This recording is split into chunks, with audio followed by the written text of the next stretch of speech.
Tonight I'm excited to welcome David Remnick to Cambridge to discuss his book, The Bridge, The Life and Rise of Barack Obama. Mr. Remnick has been the editor of The New Yorker since 1998, having previously been a staff writer for the magazine and the Washington Post's Moscow correspondent. He has written 5 previous books, including King of the World, a biography of Muhammad Ali, which the New York Times named one of the best nonfiction books of 1998, and Lenin's Tomb, which earned Mr. Remnick a Pulitzer Prize in 1994. His newest book, The Bridge, is a biography of Barack Obama. There have been a number of books written about the president, but Mr. Remnick has taken a journalistic approach, offering a detailed, multifaceted, and complete account of the president's life.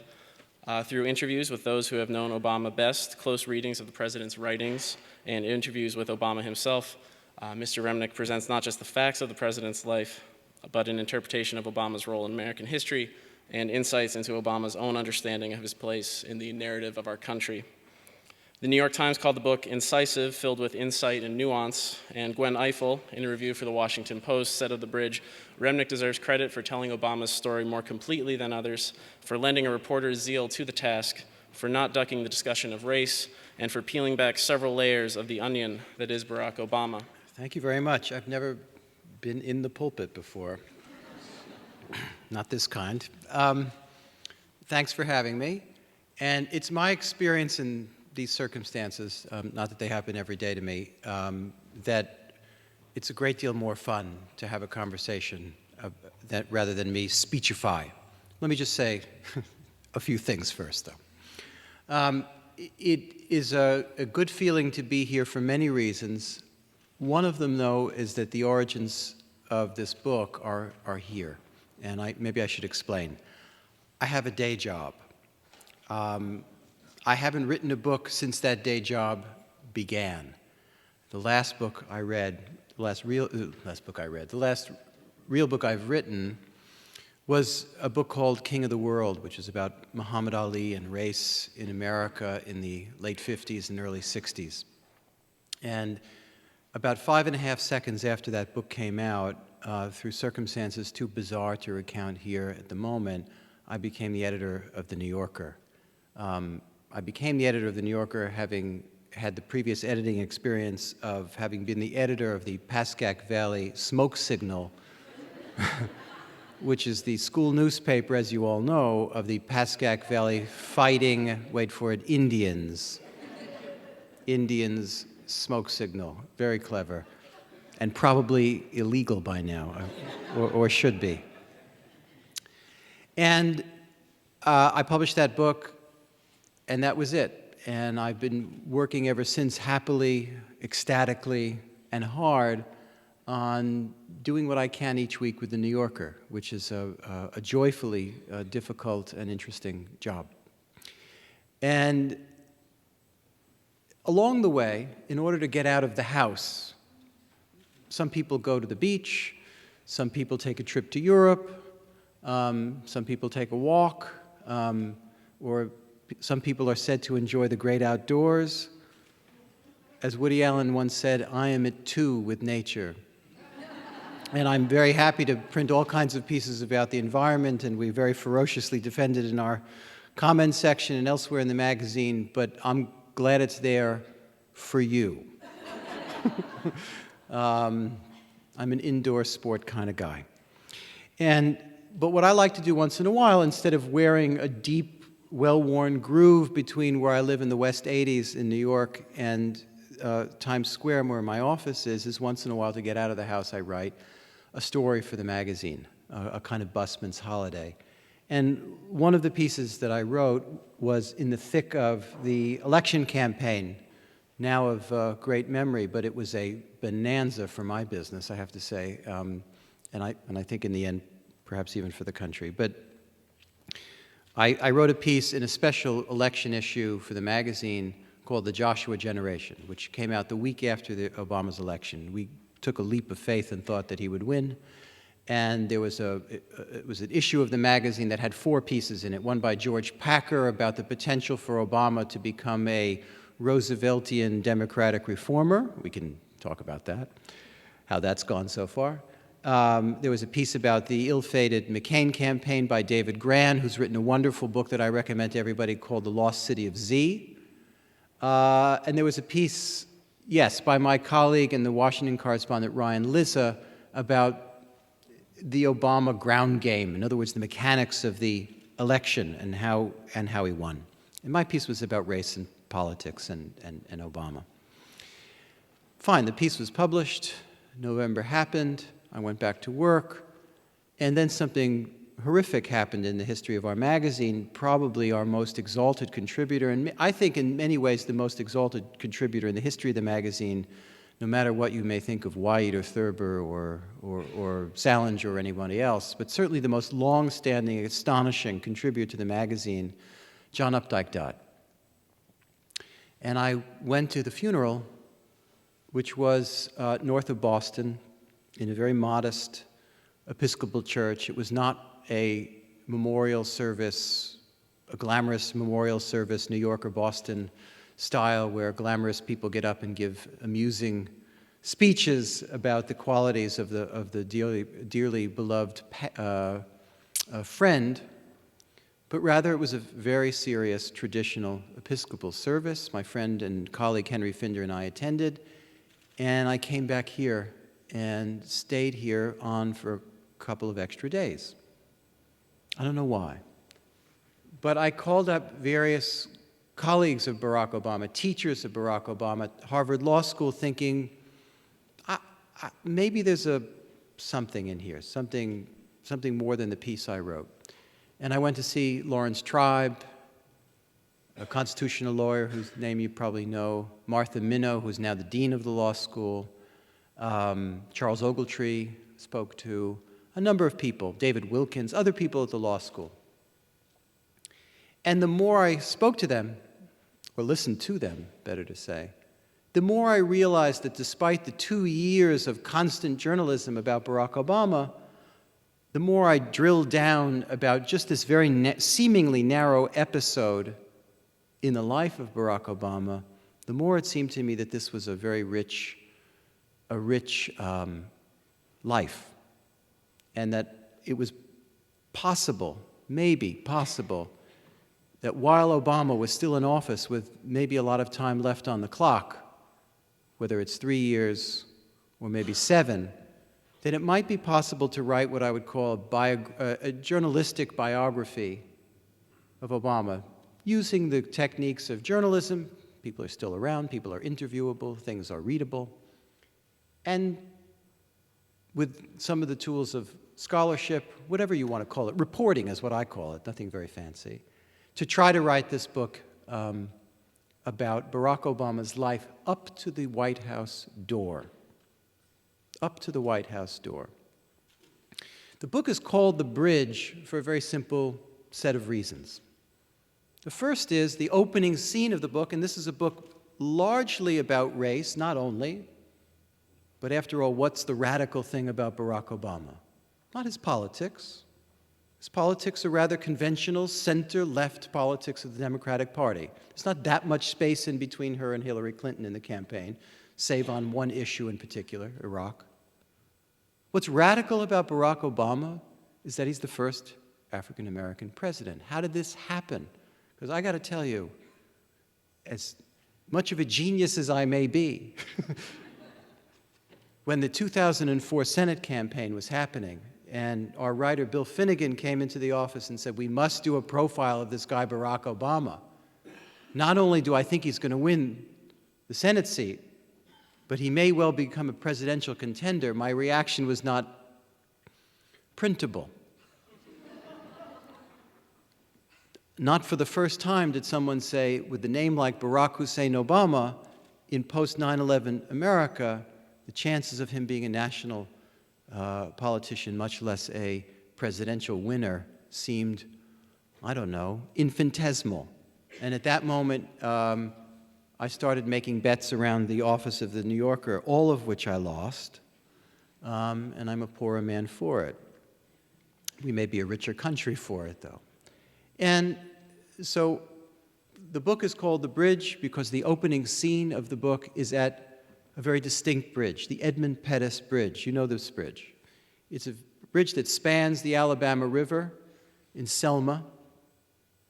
It's the scene of one of the great violent moments in the history of the Civil Rights Movement in March 1965, Bloody Sunday, led by now Congressman from Atlanta, John Lewis, and when hundreds of civil rights demonstrators, having picked Selma as a place to demonstrate the injustice of the disenfranchisement of Southern African Americans, began their march and were cut off by Alabama state troopers and police and vigilantes and beaten near to death, gassed, horses, dogs, the whole imagery that we know very well from Taylor Branch and other histories of that period.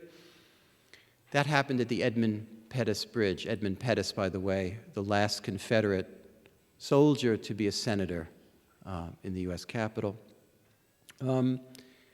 It's also called the bridge because Barack Obama's political personality is such that he proposes from this very first book, before he's even a politician, to be someone who bridges American communities, American ethnicities, because he has lived in so many of them.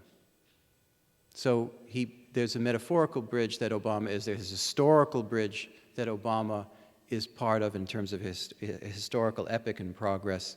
And also there's a very specific bridge.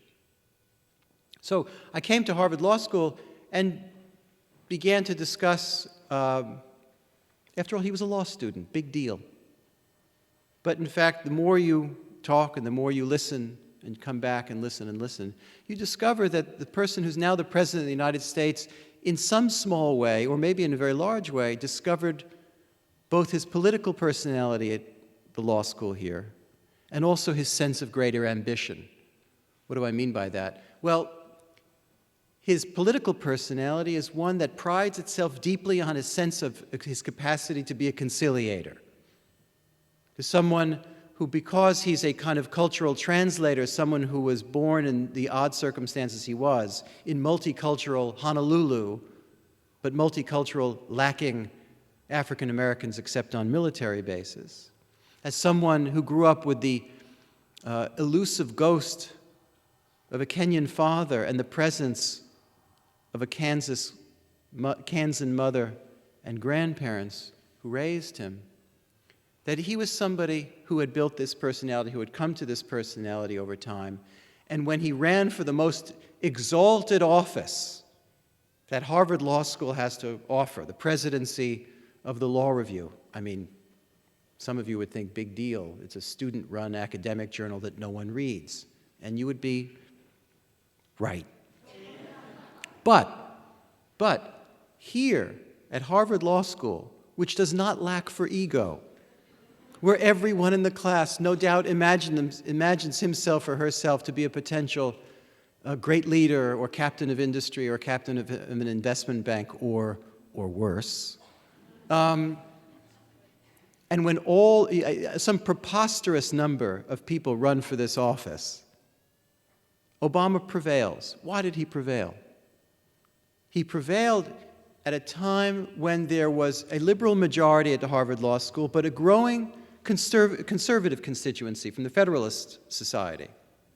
And the Federalist kids were under no illusion that Obama was a conservative. But the Federalist constituency at the Law Review voted for Obama, as well as many of the liberals, and that was his victory. That's how he won. He beat a fellow liberal. And the next morning, Obama is within a week, he's in the New York Times, he's in the Boston Globe, and news of his election as the first African-American president of the Harvard Law Review is national news. Imagine, you're a kid whose biggest accomplishment before that had been, I don't know, graduating. Now you're national news. So there's the birth of his ambition is right here. The birth, to some degree, of his political personality is right here. And so at each step of the way, what the book tries to do, what the bridge tries to do, is dive deep into personal episodes, whether it's family history or his schooling or his experience as a community organizer, or completely missing from his own autobiography, his whole political life as a state senator and as a losing congressional candidate, And look at how this plays out. And race is a gigantic and predominant theme throughout. And we can discuss this each step along the way, whether it's him losing to Bobby Rush, a former power in the Black Panthers in Illinois, or how he won his Senate race in 2004 because his political personality had been transformed further from 2000 to 2004. And the other aspect of the book is the way all of this personal history, which seems rather straightforward, intersects with big chunks of American history, whether it's the intersection of Chicago and racial politics, whether it's the strangeness of Honolulu, whether it's the powerful personality, also quite missing from his own autobiography, not of his father, but of his mother, who's not a simple character at all, who's not just a kind of naive 60s figure that we kind of got in a lot of the press accounts during the campaign. So history, as it clashes with, as it intersects with, as it weaves with the growth of a man and how he becomes himself, how he pursues his own identity, is the shape of this book. Now, this is a story that I think we all have lived with. You don't have to have, I'm guessing that very few of you have read this book. It's only been out for a couple of weeks, and it's more than one reviewer has described it charitably as exhaustive, which in my experience as an editor is a euphemism for long. So you can be forgiven for not having read this, but you know the frame of the story a little bit. So I thought we'd begin a discussion. We can talk about various episodes of Obama's life in response to questions. So if anybody has them, I'm here as long as you are. And just I beg of one thing. Have them be questions rather than kind of petitions or statements or things that I can't respond to. Well, you made a very good development of character in the book to the extent I read it. And my question comes from takeoff on Aristotle's Poetics, that character reveals itself in action. And my question is, as you also have great imagination as a writer, if the situation is that it's beyond any reasonable doubt, three different independent sources inform Obama that Iranians have their nuclear weapons, and in line with what even the previous moderate president said, they are willing to use it to nuke Israel, and Obama is confronted with this information. As you mentioned, betting. Suppose you had $1 million to bet, you had to bet. You cannot predict the future. Which way would you bet? What will we do? I'm glad to say that gambling is illegal in both the states of New York and Massachusetts. Am I right? Okay. Look, this you've pardon me? Not for long. Not for long. Well, let's sneak it in under the wire here. You've asked a terrific question, to which if I were, on television and playing the role of the journalist on television, I'd immediately have to come up with a flip answer. I have no flip answer. I don't know. Let's start with that premise. But you know the character. Okay, here's the problem. There is no good outcome to any of this. Your description of Iran is not wrong. Iran is led by people who make no bones of their analysis both of history and their view of the Middle East. And their relationship with Syria and Hezbollah, you know it all. And their confrontation with Israel is well known. A nuclear-armed Israel, I might add, and should add. What is the United States to do? Well, the thing that we're doing now, and the thing that we've been engaged in for a very long time, is the worst option, which is to say almost nothing. It seems to me that anything in between has not come to fruition, which is to say sanctions, and that's what Obama is engaged in now. And so the next couple of weeks are said to be telling about the trying to coalesce a force for serious sanctions against Iran in terms of its nuclear program. I mean, if it gets to the next stage, which is to say the United States or Israel are both attacking Iran, God help us all. It is not, this is not a Cyric and one reactor in the middle of the Iraqi desert 30 years ago. You know what you know this as well as I do. Yes. That was dangerous enough and successful in the breach. And the sanctions won't work, this we know too. Well, we don't know that. We don't know that for sure, do we? So what will he do, you think? I think that he's making all the efforts he can in terms of sanctions, but it's been sadly. But what will be the action? He has to act. I think I've answered your question. Okay. Okay. Good evening. Hi. I look forward to reading your book. Thank you. And I enjoyed The New Yorker every week. Bless you. I shouldn't say that. I should say this here. I'm a little fatutzt where this is concerned, okay? Thank you. Yeah, Unitarian. So I should get my guitar. Okay. And my wife is a card-carrying Unitarian. Okay, I'm who in wishes trouble. she could be here. There's no good. This could go wrong in so many ways. I have a much more general, non-nuclear question for you. Given the fact that you're describing Barack Obama, as many people have, as a conciliator at heart. I mean, that's sort of what's in his blood, perhaps. He can try, but the healthcare drama tells us that good luck with that. Yeah, and the powers of conciliation with the Republican Party came to naught. Right. And any successful conciliation that was done was within his own party. Mm-hmm. So my question. It's a hell of a lot easier to become the Harvard Law Review president, and while it's happening, gain a kind of self-regard in terms of the power of conciliation. But when it comes to politics in the modern world, this is a hell of a thing. But that was essentially what I wanted to have you discuss further, is the challenges that he faces being a conciliator at heart, and yet in a highly partisan environment in Washington. Look, let's be honest. This business of being a conciliator is nice during the campaign. It's a fine thing if we lived in a political culture where this could, the Republican Party were a more diverse party, when I was a kid, there were creatures that walked the earth called liberal Republicans, even moderate Republicans. It was Jacob Jab. I mean, you know the history. Full right church. Etc. Sure. And now you have parties like this. Although I would argue, and I don't think this is a partisan argument, I think it's borne out that the Republican Party has moved much farther to the right than the Democratic Party has budged. Mm-hmm.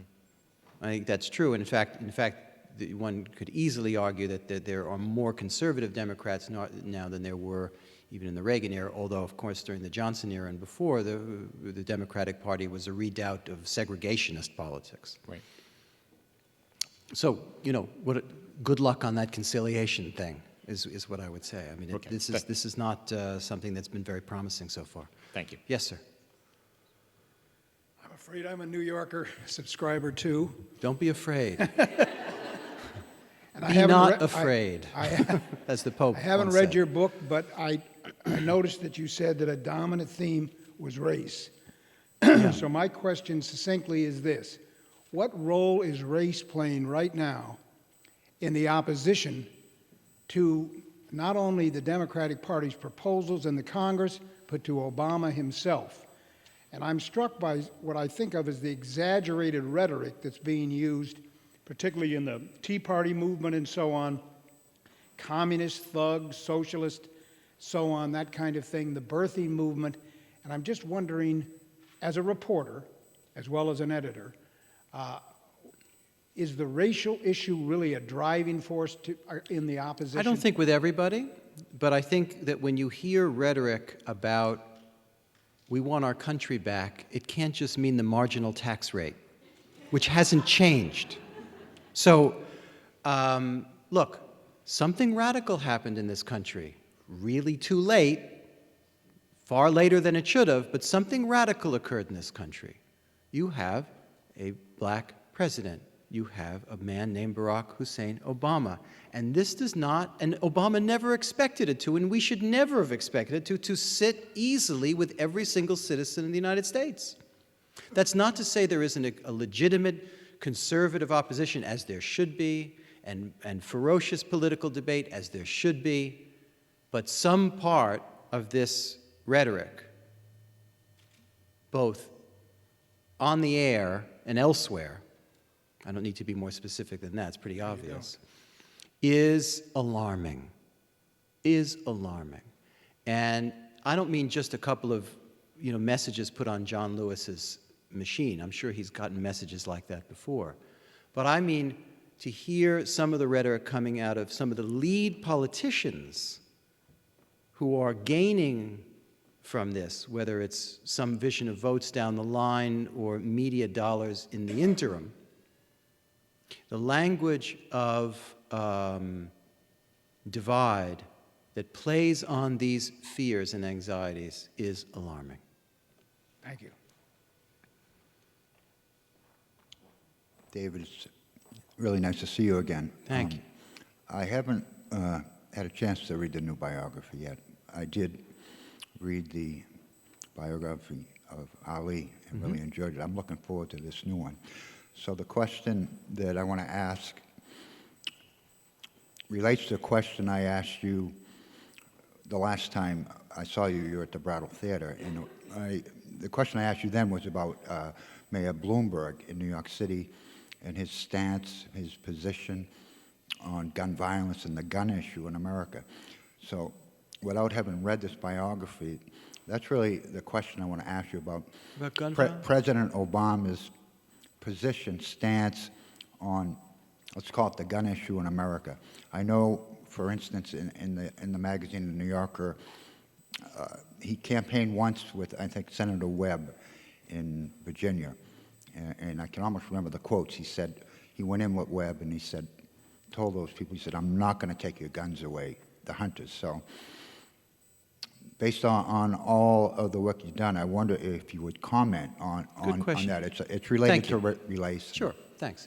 Look, clearly there's a big difference between taking shotguns away from bird hunters and the problems we have in the country, whether with handguns or automatic weapons, things that plague our cities, things that plague our country.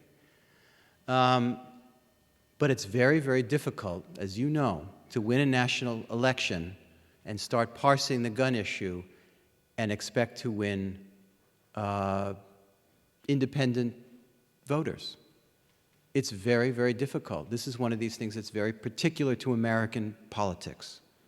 Now, this is one of the amazing things about Obama, that in a campaign, because of who he is, because of his particular rhetorical talents, and yes, even to some degree because of race, was able to channel and echo a certain degree of what you would call a prophetic voice in American politics, whether it was King or anybody else. But keep in mind always that Barack Obama is not an outsider pressuring power. He is power itself. He was running for power, and now he is power.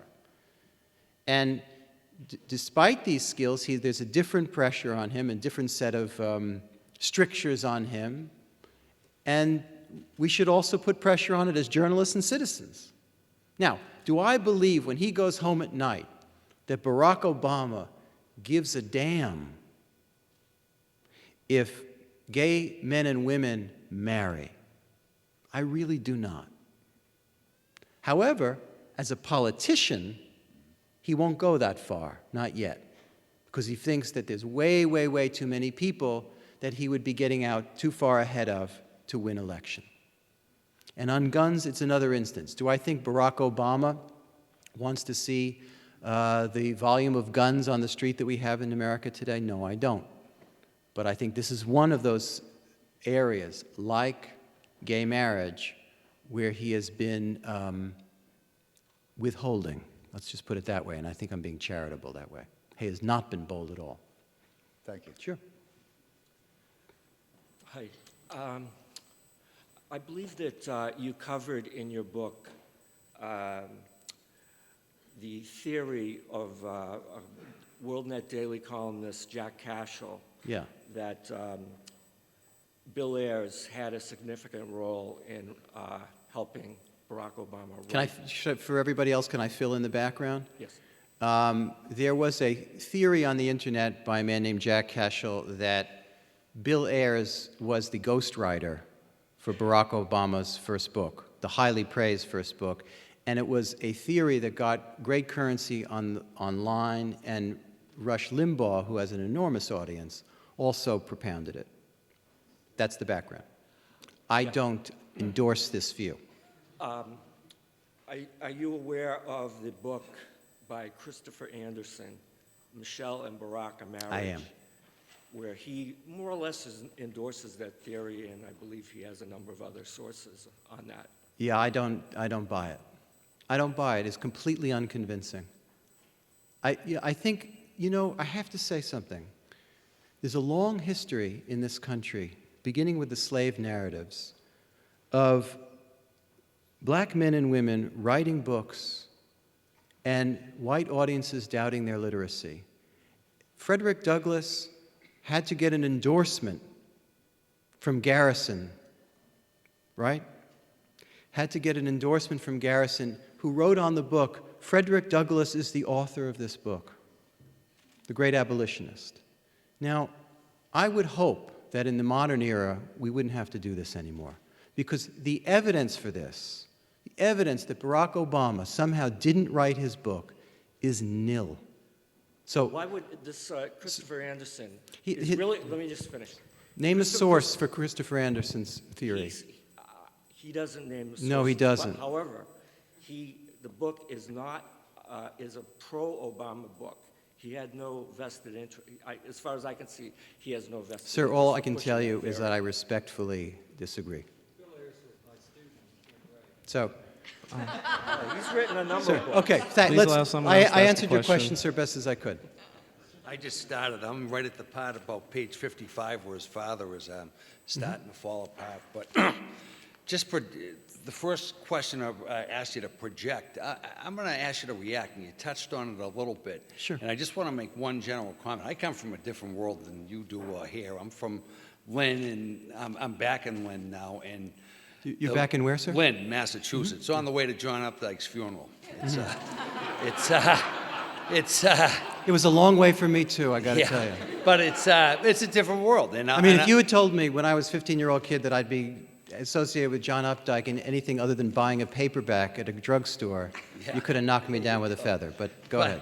But what I see is from my friends from high school who didn't go on to college and are living their lives out, and it's reflected nationally in some of the numbers.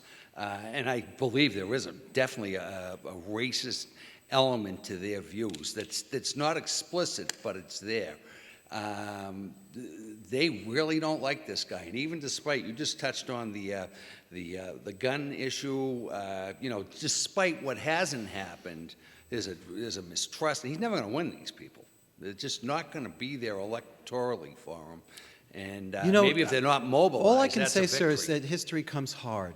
And there was never a question, and I have to say, having interviewed Obama about this, I think his answer about this, and it comes in the end of the book in the epilogue, in which is hundreds of pages from where you are, but I swear you'll get there. I'm in for it.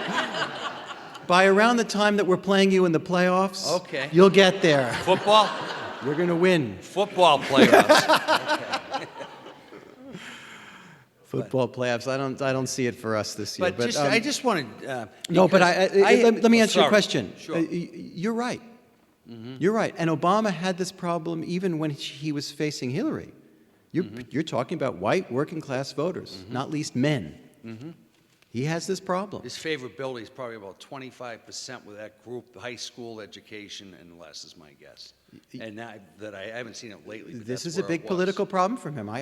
We're not disagreeing. I'll give you a real example. And I also want to say, I don't think everybody who somehow opposes Barack Obama is even remotely a racist. I want to be completely clear about This that. particular group, in my personal experience, that includes reading my book, not yours. It was before yours came out, but this will happen. I was sitting in my little daytime restaurant, and somebody comes in, who's got the Barack Obama stickers? me. And he starts yelling and screaming, he's ruining my kid's future. So I stood up and told him to leave, and he did. But, that's, but it was still I would too. Yeah. It was it was very unpleasant. But just the one question I had in terms of projections, what really struck me during healthcare was when he sat down with the Republican members of the Senate, and I think there were House members there too, and just ate their lunch. They had, the thing that was televised, and that went on for, if we read your book aloud, it was like that long. So it was 6 hours anyway. But no, Thank you. But Thank just, you. just No, your point is a good one. I don't have a point. I have the question I'm is, sorry.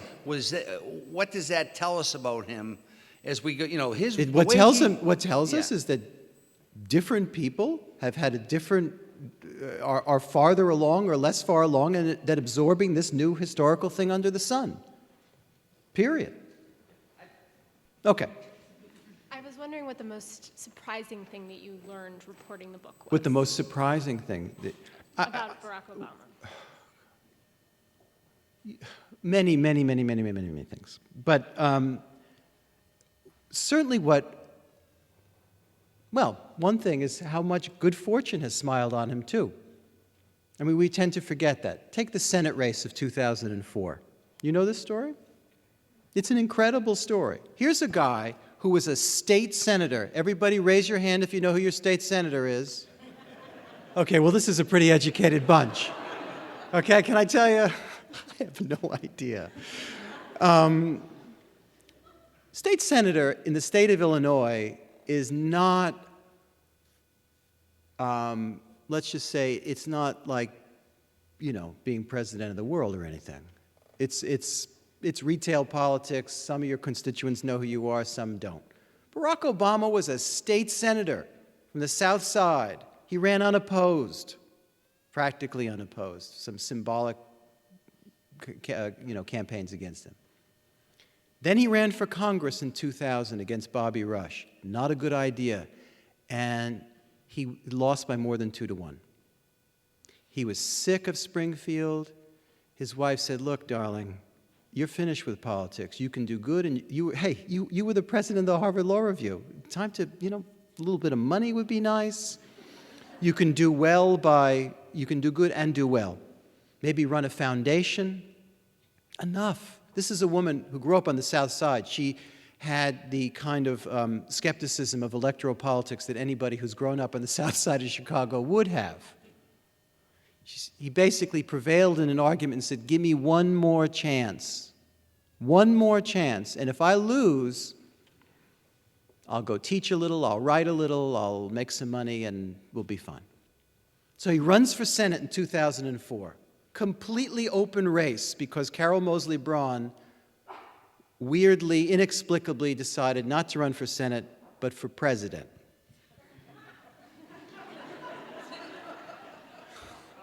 And Obama runs for Senate in a wide open race in Illinois in 2004. And on the Democratic side for the primary, there's a guy named Blair Hull. Blair Hull, who the hell is that? Blair Hull made his money first playing counting cards in blackjack, and then he made a fortune in the financial services industry. And Blair Hull was prepared to spend money like Mike Bloomberg, and he did. And Blair Hull, despite being not the most capable politician in the world, was leading the race. This wide open race. Barack Obama was doing okay. He was planning to run a lot of commercials toward the end, and he was quite possibly going to make a move, but he was behind. Then the Chicago Tribune forced open Blair Hull's divorce records, and they were filled with things like hitting his wife, all sorts of things that you wouldn't want to say even in a Unitarian church, even accompanied by any musical instrument you can name. Stroke of luck number one. Then he gets a phone call from the Democratic Party in Boston saying, "State Senator Obama, would you like to be the keynote speaker at the convention in Boston?" And so, stroke of luck number two, and he becomes a national figure. Also, his Republican candidate was going to be very strong. His name was Jack Ryan. incredibly handsome. He made a fortune at an investment bank that's had a very, very bad week this week. But it didn't stop there. He then did, having done well, he did good and gave a lot of his money to schools for underprivileged African-American kids, predominantly on the South Side, and even taught there. So he's a very attractive figure, a conservative, but that was going to be a clash until his divorce records were open. He had been married to, you Star Trek fans will recall, and Boston Public fans will recall, Jerry Ryan. And let's keep it modest here. French sex clubs were involved. Let's just say that Jack Ryan withdrew his name from the candidacy. And who did Barack Obama end up running for in 2004 for Senate? Alan Keyes. Now, let me just say, in American politics, if your only gateway between you and the kingdom of heaven is Alan Keyes, you don't need a key. Barack Obama was bringing in so much money for that campaign that he started giving it away to other races around the country. So one chapter is, quite long chapter, is devoted to this political odyssey. And the morning after winning, and becoming, by the way, the only black senator, and one of very few, of course, since Reconstruction, what are the first questions directed at Barack Obama 5.5 seconds after leaving the exalted State House of Springfield, Illinois? When are you running for president?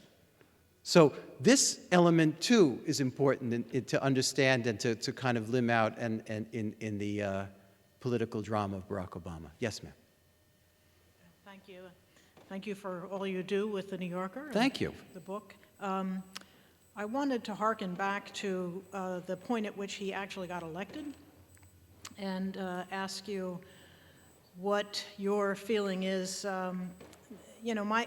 There's a lot of optimism around the fact that we actually elected, a black president, and yet, what strikes me is that it's maybe kind of a false optimism because he was really neck and neck with McCain in August and September, Palin. And then the economy collapsed. And then the economy collapsed. And if the economy had not collapsed... And McCain did not acquit himself well when this happened. I mean, he really kind of went to pieces. Not my forte, and so on. No, that's not a good thing to say. Obama really pulled ahead when the economy collapsed. And I just was wondering whether that struck you too as... what really brought us... Your analysis is right. I don't know, if you're projecting toward the next presidential candidacy, if I've learned anything as a reporter, if I've learned anything as a citizen, to start predicting what's going to happen in a presidential race 3 years out, 2.5 years out, is nuts. Not that we don't do it every Sunday morning on those shows that Calvin Trillin once memorably called the Sabbath gas bags. So don't let me add to the hot air. I don't know. Right. I don't know. I wasn't thinking of, the future. Yeah. I was thinking of the sense of optimism in the country, or that we might have about the voters, it wasn't really about as James Carville so memorably put it, it's the economy, stupid. And when you have 9.7, is that what it is, the unemployment rate now, 9.7 or so? That's very high. And it's nice that the stock market is higher, especially if you live in certain precincts of America. But a jobless rate is really staring any sitting president in the face. That's really difficult. And we're in Afghanistan, and our putative ally seems to have become a kind of figure out of Garcia Marquez, and a lot of other things. So nothing is ever a lock. I was hoping you could comment a little bit about motivation or identity politics and sort of what you think is sort of the motivation behind this guy. Obama. Obama, yeah. So, look, I think he's a terrifically ambitious guy. Well, that's my point. Sometimes it's almost... and I don't see anything wrong with that. Well, no. But it almost feels like I mean, we can talk about it. It almost feels like it brings up, archetypes that we have in our head. It makes for a very good story, but Thank goodness. It's real life. And I'm the son of East African immigrants. When I moved to Boston, I moved to a section of the city. Where from? Ethiopia. I have a graduate degree. When I moved to Boston, I moved to a section of the city that's very working class white, and I just recently got interested in politics. But going simple things in like going door to door and meeting What's people. the question, though? What's the question? The question is, why do you think this guy is doing? After speaking with his law school professors, after speaking with people who've known him, why would anybody want to do this? Oh. Can I be honest with you? I think anybody who ever wants to do this is some component crazy. I mean, just the act of ego to go in front of an entire nation and propose yourself as the ideal person to lead it. It's the stuff of which psychotherapeutic sessions are made. However, thankfully some are less crazy than others. I'm older than you are. I remember Richard Nixon, and Obama's very funny about this too. I think in one of the head pieces to one of the chapters, Obama even talked about the slightly unhinged aspect of the prospect of running for president. Look, I think, as he proved as a young man, there's a big element of idealism there. There's also a big element of ambition, and that's where they come together in politics. Hi, thanks for coming. Interviewing Obama must have been a momentous experience for you, both personally and for your book. And I was wondering if you could just describe that experience and offer any personal reflections and reflections as a reporter and editor. Truth in advertising, there aren't, skeins of interviews here. There are a couple, but, the last time I saw him was in the Oval Office, and it was like out of an Edgar Allan Poe story, right? The Oval Office is the least decorated room one can imagine. It's very spare. Obama speaks very deliberately, especially with a print interview. He's forming whole paragraphs and transcribing it as a piece of cake. You never have to stop the tape. And there's never a comma, semicolon, or clause out of position. And because of this deliberate atmosphere, you can hear in the background click, click, click, click of the grandfather clock right there. And it is a little unnerving. But it's not a torrent. To interview Bill Clinton is to be on the receiving end of a fascinating torrent of language and ideas, and have you read this, and have you read that, and that reminds me of this. It's a very different experience. Obama, now remember, he's in office, so he's more careful than he would have been X years ago. But it's a very deliberate feel. That's how I describe it. Hi. I'd love to hear your thoughts about Obama and the personal projection of power, which is, a fundamental element that a president has to draw on when you're talking to more Putin and more in the media and age, sure. And the Republican leadership. And where does that come from within his person? Is there a strength there that you see? How does he project it? What does he have to learn? I think back to the first Kennedy-Khrushchev dialogue, and then in the first Kennedy-Khrushchev dialogue, Kennedy got his backside kicked. Exactly. He was wet behind the ears. I will say this about Obama. One thing where he's a neophyte. Thank you. Sure. One thing where he's a neophyte is that he has not succeeded in making close relationships with foreign leaders. This is not unimportant. It's not everything. I mean, we're grown-ups. We know that policy is the most important thing. But there is a personal element to politics, and a lot of foreign political leaders, and I don't mean just Bibi Netanyahu, have been frustrated in their attempts, however clumsy, however they're done, to get a warmer, more cohesive sense of their relationship with him. I was just talking with a very well-connected German journalist the other day who was saying that even though Angela Merkel is the European that gets talked about in the most glowing terms in the White House, She's frustrated with her ability to connect in a way that she was able to connect with Bush. Now, Bush was in office for a hell of a lot longer and gave massages, that's true. Surprisingly enough. But there's that element there, too. Yes, ma'am. Given your knowledge of Obama and also of the times, whose presidency do you think his will most resemble? Whose presidency will his most resemble? I don't know. I'll think about it maybe after the last question. I'll see if I can come up with an answer, or elegantly not. I'll try. Good to be here. I'm not going to heckle you, but It's all right. I remember the cover you guys You know, made. I was 1 second away from getting away. All right, you want to talk about the cover from a year and a half ago? The cover, the controversial cover. I'm an illustrator, Yeah. and I thought it was really smart. Mhm. And Not everybody I got did. it.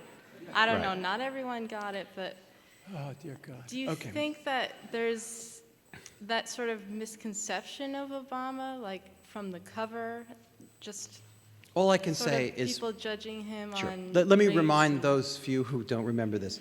A year ago last July was the silly season of the presidential race. These races all have a certain rhythm to it. July is, you already know who the candidates are, but the general election campaign hasn't begun, which tends to begin after the conventions in August. It was not lost on us at the New Yorker, and probably not lost on you, that some unbelievable percentage of Americans, and what the gentleman was talking about before, some unbelievable percentage, an alarming percentage of Americans had come to believe, whether on their own or much more likely thanks to certain media outlets, that Barack Obama was lying about his religion, that he wasn't born in Honolulu, that he wasn't a citizen, that he was a closet radical, that he was soft on terrorism, that his wife was the second coming of Angela Davis, that in all, somehow, something deeply, deeply conspiratorial and deceptive was going on. Polls showed enormous numbers, very disturbing numbers, and do today on certain of these things. I mean, I haven't been asked, you're the last questioner, so unless you're going to ask me, was he born in Honolulu, this is the first time I've had one of these sessions where I haven't gotten that question. But a lot of people believe this. So Barry Blitt, who is a satirist and who had done I don't know how many covers about the Bush administration and Ahmadinejad and all this rest, and he's not gentle about it, took these fantastical images and put it all into one and had the Obamas doing the so-called terrorist fist jab, as they pronounced it on Fox, terrorist fist jab. I think I first saw that in the NBA when I was 10 by that well-known terrorist Cedric Maxwell or something. A great player, by the way. Even I admit this readily. A great player. And put this in, and the image was called The Politics of Fear. The Obama people didn't like it so much. Okay, can I just say one thing? As an editor who's been criticized for being soft on Obama, we don't publish for the President of the United States. We don't publish for politicians' high opinion. I'm sorry if somebody, well, sort of sorry, if somebody is offended. But that's the nature of satire. Sometimes it's going to piss people off. Sometimes it's going to provoke discussion. Sometimes it's going to engender agreement. And all those things happen then. And I'll say this, and not for the first time, I know, at the risk of being repetitious, and I got thousands of emails and letters. A lot of them inform various organizations doing a kind of email bomb. Like my email looked like a cash register, a particularly lucrative cash register. And the most dominant comment was, I got it, but those people out there, they won't get it, and they will use it as some sort of dangerous tool. That never happened. And I have to say, the notion that people out there are stupid and that we here get it is disturbing to me. I totally respect everybody in the room and everybody in the audience and beyond who disagrees with me, who thought that went too far, who thought it didn't read right, or something. I totally respect that. But the notion that somehow I get it and everybody else is stupid, that I have a bigger problem with. And so ends the sermon. If you want to do another one, I'll do one. And I will tell you, thank you. I heard you, as they taught me to say in management school. The coda to this, you don't have to sit all the way in the back. I will say the coda to this, to show you the Obama's deep and abiding hatred for me in the New Yorker afterwards, I picked up People magazine 6 months later and I saw there was a little interview with Michelle Obama. What do you do to relax? Well, I watch some junk TV and I love to read the New Yorker. 2 months later, I get a phone call. Obama was having a really bad time. He was the healthcare thing was going nowhere fast. And we did Barry Blitt, same artist, did a 4-panel cover of Obama walking on water, and then in the last panel, he falls in. The magazine comes out Monday morning. Monday at 10:15, I get a phone call from Eric Lesser, the assistant to David Axelrod. David, the president, and David Axelrod were just in here laughing and laughing and laughing. Could you send the president a signed copy of the cover? So Barry got a signed copy of the cover. He signed it and he said, "Dear Mr. President, please stay dry. Yours, Barry Blitt." Given such is the pernicious relationship between power and the press. Given Obama's characteristic caution, and his training in the law school, do you have an insight into the reason why he would have tried to cross swords at the State of the Union speech with the Supreme Court, so notably? Well, I don't think he thought that was off limits. I think he thought, look, I'm not a mind reader, but it's pretty self-evident that if he included it, he thought it, that this is a particularly far-reaching decision that's going to have a deleterious effect on American politics. And this from someone who I hasten to remind you, when given the opportunity, forewent his, can we say forewent? Yes. Forewent, thank you. Forewent his pledge and decided it would be advantageous to his presidential campaign to take any and all monies. And he outspent John McCain by a tremendous amount.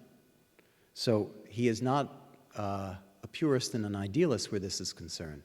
But I think I think a lot of politics hides in plain sight. A lot of us want to think about the secrets. Is Obama really this? I think a lot of it hides in plain sight, and I think this is another instance of that. So, with that, I thank you. I wish I could come up with somebody asked me, what was the last question?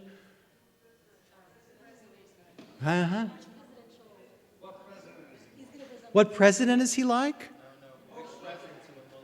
I think we won't know till the end, which is a lame way to end this presentation. But I really thank you for coming out, and I suppose I'll sign books here if you've got them. Thanks.